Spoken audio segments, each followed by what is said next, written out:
একদিন ওমর রাদিয়াল্লাহু তাআলা 3 দিন ক্ষুধার্ত থেকে 2টা খেজুর আর 1 ঢোক পানি পান করছে। 3 দিনের ক্ষুধার্ত থাকার পর নবীজি বললেন, আল্লাহি লা তুসআলু আন হাযান নাঈম। ওমর, এই 2টা খেজুর আর 1 ঢোক পানির হিসাবও আখিরাতে আল্লাহর কাছে দিতে হবে। এই জন্য আল্লাহ তাআলা এটা ব্যালেন্স করে দিছে, বান্দা আজ দুনিয়া ভোগ করো, আগামী দিন আখিরাতে হিসাব দিও। আজকে দুনিয়া কি করো বলে না, নাও দিলাম, কিন্তু আগামী দিন আখিরাতে কি দিতে হবে। এবার অতএব যদি এটা বুঝে থাকো বান্দা, অতএব শেষ কথা হলো ইয়াকা না'বুদু ওয়া ইয়াকা নাস্তাঈন। আমি আজকে যে দেরি করে আসছি, আমাদের এই যিনি মাদ্রাসার মুহতামিম মাওলানা আবুল কাসেম সাহেব, উনি পুরো সিদ্ধান্তই নিছে যে এমন বক্তা আর দাওয়াত দিত না।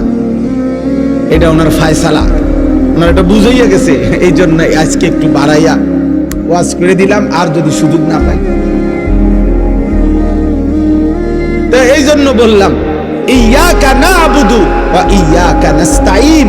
এই শেষ কথা হলো আল্লাহ বলে, বান্দা তুমি যদি এটা বুঝে থাকো যে আজ দুনিয়ায় আমি সব দিলাম, আগামী দিন আখিরাতে আমি সব হিসাব নেব, অতএব ডান বাম না কইরা, এদিক সেদিক না কইরা, নাফরমানি না করে তুমি বরং নিশ্চিন্তে বলে দাও ইয়াকা না'বুদু, আল্লাহ আপনি দিলেন সব, আবার আপনি সব নিবেন হিসাব।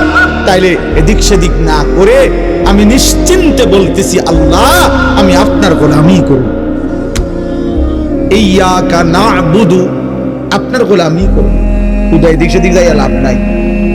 এখন দিছেন, পরে তো আবার কোনি দিবেন, তার চাইতে ভালো আপনার কথাতেই থাকি।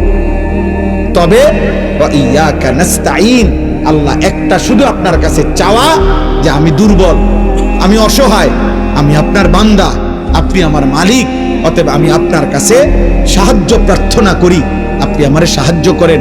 আপনি চাইলে আমি সেজদা দিতে পারবো, আপনি দয়া করলে আমি আপনার গোলামি করতে পারবো, আপনি দয়া করলে আমি আপনার হুকুম মানতে পারবো, আপনি দয়া করলে আমি গুনাহ ছাড়তে পারবো, আপনি আমার একটু সাহায্য করেন।